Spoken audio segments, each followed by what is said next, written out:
ஓம் சாந்தி. அவ்யக்த முரளி 24/2/1983. அவ்யக்த பாப்தாதா, மதுபன். இன்றைய முரளியின் தலைப்பு திலாராம் தந்தையின், அதாவது இதயத்துக்கு ஓய்வளிக்கும் தந்தையின் தில் ரூபா குழந்தைகளோடு, அதாவது உள்ளம் கவர்ந்த குழந்தைகளோடு சந்திப்பு.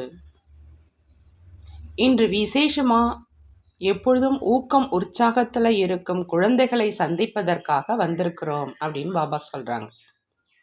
சந்திக்கணும் அப்படிங்கிற எண்ணம் தான் இரவும் பகலாக இருந்தது.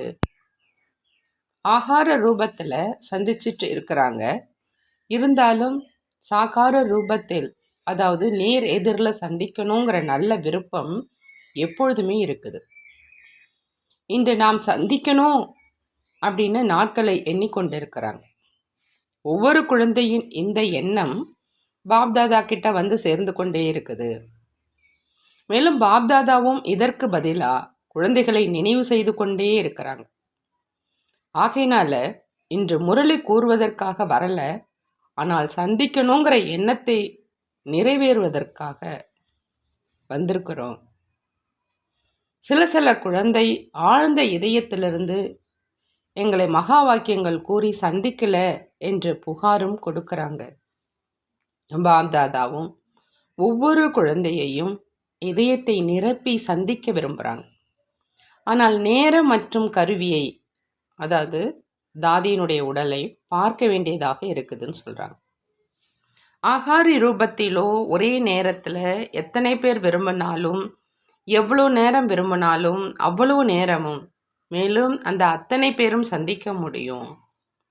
அதற்காக இந்த சந்திப்பு வாய்ப்பில் தான் வரணும் அப்படிங்கிற விஷயம் இல்லை. ஆனால் எப்போ இந்த பௌதிக உலகத்தில் பௌதிக உடல் மூலம் சந்திப்பு நடக்குதுன்னா, பௌதிக உலகம் மேலும் பௌதிக உடலின் கணக்கையும் பார்க்க வேண்டியதாக இருக்குது. சூட்சம உலகத்தில் இந்த குரூப் இந்த நாளில் சந்திப்பாங்க, அல்லது 1 மணி நேரத்துக்கு பிறகு, அரை மணி நேரத்துக்கு பிறகு சந்திக்க வாங்க அப்படின்னு நிர்ணயம் செய்யப்படுமா அப்படின்னு பாபா கேட்குறாங்க. இந்த பந்தனம் உங்களுடைய மற்றும் தந்தையின் சூட்சும உலகில் சந்திப்பு செய்யும் அனுபவிகள் தான் நீங்கள், இல்லையா அப்படின்னு பாபா கேட்குறாங்க. அங்கேயும் முழு நாளும் உட்கார்ந்துட்டாலும் யாரும் எழுப்ப மாட்டாங்க. இங்கேயோ கொஞ்சம் பின்னால் போங்க, கொஞ்சம் பின்னால் போங்க அப்படின்னு சொல்லுவாங்க. இருந்தாலும் 2 சந்திப்பும் இனிமையானது. இரட்டை வெளிநாட்டு குழந்தைகள் நீங்கள், மேலும் பாரதத்தில் இருக்கும் குழந்தைகள், யார் நாடகத்தின் அனுசாரம் சாக்கார ரூபத்தில் பாலனை மற்றும் நடைமுறை சொரூபத்தை பார்க்க முடியலையோ, நீண்ட காலமாக தேடிய பிறகு மீண்டும் வந்து சந்திக்கும் அந்த மாதிரி குழந்தைகளை பிரம்ம பாபா மிகவும் நினைவு செய்கிறார். பிரம்ம பாபா அந்த மாதிரி கண்டெடுக்கப்பட்ட குழந்தைகளை தாமதமாக வந்திருந்தாலும் ஆகார ரூபம் மூலமாக சாக்கார ரூபத்தின் அனுபவம் செய்கிறாங்க என்று மகிமை செய்கிறார். அனுபவத்தினுடைய ஆதாரத்தில் சாக்கார ரூபத்தை நாங்கள் பார்க்கல அப்படின்னு சொல்கிறாங்க. சாக்காரத்தில் வாலனை பெற்றிருக்கிறோம், மேலும் எப்பொழுதும் பெற்றுக்கொண்டு இருக்கிறோம். அந்த மாதிரி ஆகார ரூபத்தில் சாகாரத்தை அனுபவம் செய்வது புத்தியின் ஈடுபாட்டின் அன்பின் பிரத்யக்ஷ சொரூபமாகும். ஆகாரத்திலும் சாக்கார பாபாவை பார்க்குறாங்க. நீங்கள் அந்த மாதிரி செய்கிறீங்கள் இல்லையா அப்படின்னு பாபா கேட்குறாங்க. இது குழந்தைகளின் புத்தியின் அதிசயத்தினுடைய அடையாளம். மேலும் திலாராம் தந்தையின் நெருக்கமான இதயபூர்வமான அன்புக்குரிய குழந்தைகள் என்பதின் அடையாளமான இதயத்தின் அன்புக்குரிய அப்படிப்பட்ட குழந்தைகள் தான் நீங்கள், இல்லையான்னு கேட்குறாங்க. இந்த குழந்தைகளினுடைய இதயத்தில் என்ன பாடல் ஒலிக்குது? ஆஹா பாபா, ஆஹா என்னுடைய பாபா. பாப்தாதா ஒவ்வொரு குழந்தையையும் நினைவு செய்கிறார். இவரை நினைவு செய்தார், என்ன நினைவு செய்தாரா அல்லது இல்லையா என்று அப்படி நினைக்காதீங்க. இவர் மேல் அதிக அன்பு இருக்குது, என் மேல் குறைவான அன்பு இருக்குது என்று அப்படி இல்லை. நீங்களே யோசிச்சு பாருங்க. 5000 வருடங்களுக்கு பிறகு பிரிந்து சென்ற குழந்தைகள் கிடைச்சிருக்கிறாங்க அப்படின்னா 5000 வருடங்களினுடைய அன்பு ஒன்றாக சேர்ந்து ஒவ்வொரு குழந்தைக்கும் கிடைக்கும் இல்லையா? ஆகையினால 5000 வருடங்களினுடைய அன்பை 5-6 வருடத்தில் அல்லது 10-2 வருடத்தில் 10-12 வருடத்தில் கொடுக்கணும். கொஞ்ச காலத்தின் எவ்வளவு இருப்பை கொடுப்பாங்க? அதிகத்திலும் அதிகம் கொடுத்தால் தானே முழுமையாகும். ஒவ்வொரு குழந்தைக்காகவும் தந்தையிடம் அந்த அளவு கையிருப்பு இருக்குது. அன்பு குறைய முடியாதுன்னு சொல்கிறாங்க. இன்னொரு விஷயம், பாப்தாதா எப்பொழுதும் குழந்தைகளினுடைய விசேஷத்தை பார்க்குறார். குழந்தைகள் சில நேரம் மாயாவின் பிரபாவத்தின் காரணமாக கொஞ்சம் ஆடி அசையும் விளையாட்டை செய்தாலும் கூட பாப்தாதா அந்த நேரத்திலும் இந்த குழந்தை வந்திருக்கும் தடையை முழு ஈடுபாட்டுடன் கடந்து வந்து விசேஷ ஆத்மாவாகி விசேஷ காரியம் செய்யக்கூடியவர் என்ற அந்த பார்வையோடு தான் பார்க்குறார். தடையிலும் கூட முழு ஈடுபாட்டின் ரூபத்தை தான் பார்க்குறார். என்றால் அன்பு எப்படி குறைய முடியும்? ஒவ்வொரு குழந்தை மீதும் எப்பொழுதும் மிக அதிக அன்பு இருக்குது. மேலும் ஒவ்வொரு குழந்தையும் எப்பொழுதுமே சிரேஷ்டமானவர் தான். புரிந்துதான் பாபா கேட்குறாங்க. பார்ட்டிகளோடு அவ்யக்த பாப்தாதாவினுடைய சந்திப்பு நியூயார்க். தந்தையினுடைய குழந்தை ஆவது அப்படின்னா பாபா சொல்கிறாங்க விசேஷ ஆத்மாவாக ஆகுது. எப்பொழுதிலிருந்து தந்தையின் குழந்தையாக ஆனீங்களோ அந்த வேளையிலிருந்தே உலகத்தில் அனைவரையும் விட உயர்ந்த மகிமைக்கு உரிய மற்றும் பூஜைக்குரிய ஆத்மாவாக ஆனீங்க. தன்னுடைய மதிப்பை தன்னுடைய பூஜையை மீண்டும் சைத்தன்ய ரூபத்தில் பார்க்கவும் செய்தீங்க. மேலும் கேட்டுக்கொண்டும் இருக்கீங்க. அந்த மாதிரி அனுபவம் செய்கிறீங்களான்னு பாபா கேட்குறாங்க. பாரதம் எங்கே இருக்குது? மேலும் அமெரிக்கா எங்கே இருக்குது? ஆனால் தந்தை ஒவ்வொரு மூலையிலிருந்தும் தேர்ந்தெடுத்து ஒரே தோட்டத்தில் கொண்டு வந்திருக்கிறார். இப்பொழுது நீங்கள் அனைவரும் யாருன்னு பாபா கேட்குறாங்க. அல்லாவின் தோட்டத்தின் ரோஜா மலர்கள். இந்த தேசத்தை சேர்ந்தவங்க. இவர் இந்த தேசத்தை சேர்ந்தவர் என்று பெயரை கூற வேண்டியதாகத்தான் இருக்குது இல்லையா? ஆனால் நீங்கள் அனைவரும் ஒரே தோட்டத்தை சேர்ந்த ஒரே தந்தையின் வளர்ப்பில் வரக்கூடிய ஆன்மீக ரோஜா மலர்கள். இப்போ நாம் அனைவரும் அந்த ஒருவரின் குழந்தைகள் என்ற உணர்வு ஏற்படுதுதான் இல்லையான்னு பாபா கேட்குறார்.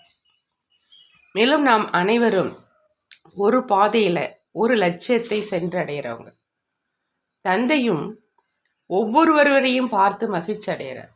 அனைவரினுடைய சுப பாவனை, அனைவருடைய சேவையின் கலைப்பற்ற ஈடுபாடு, திட எண்ணம் பிரத்யட்சமாக நன்கு தென்படுது. நாலாபுறங்களின் ஊக்கம் உற்சாகத்தின் சகயோகம் நல்ல ரிசல்ட்டை காண்பிச்சிருக்குது.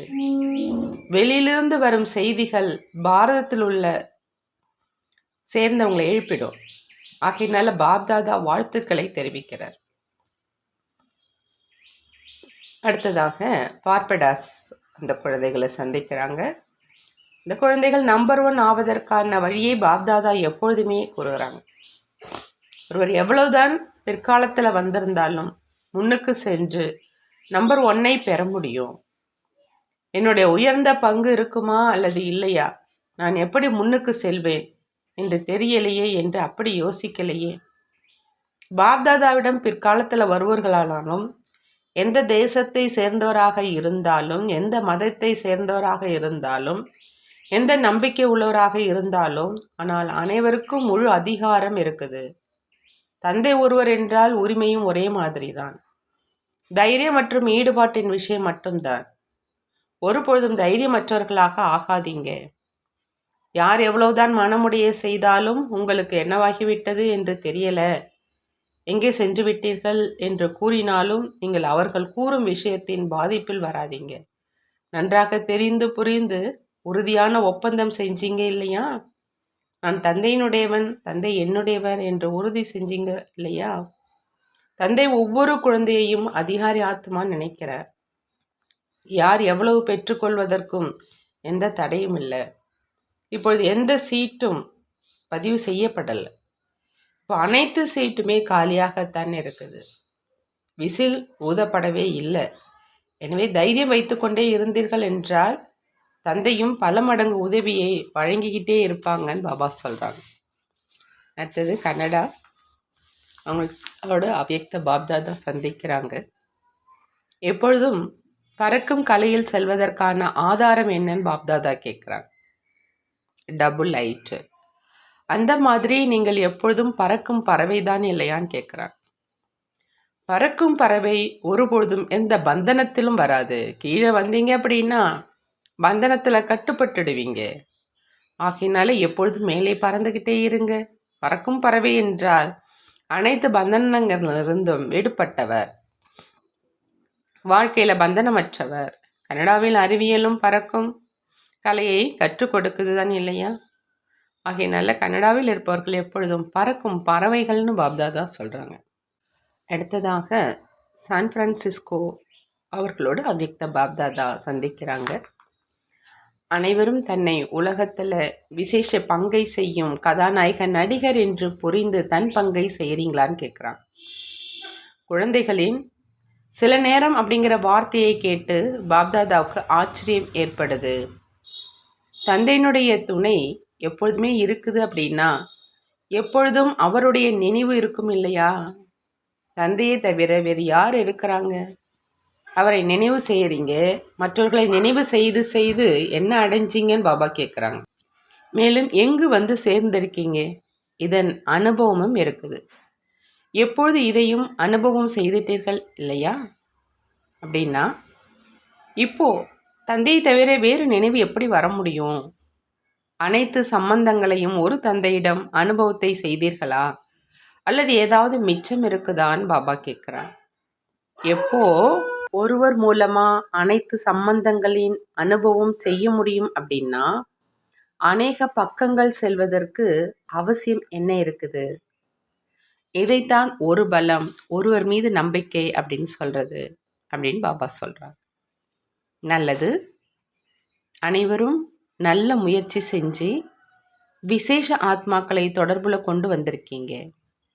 யாரெல்லாம் சேவையில் சகயோகம் கொடுத்தாங்களோ அந்த சகயோகத்துக்கு பலனா அநேக ஜென்மங்கள் வரை சகயோகம் பிராப்தி ஆகிட்டே இருக்கும். ஒரு ஜென்மத்தில் செய்த உழைப்பின் காரணமாக அநேக ஜென்மங்கள் உழைக்க வேண்டும் என்பதில் இருந்து விடுபட்டுட்டீங்க. சத்தியுகத்தில் எந்த உழைப்பும் செய்ய மாட்டீங்க.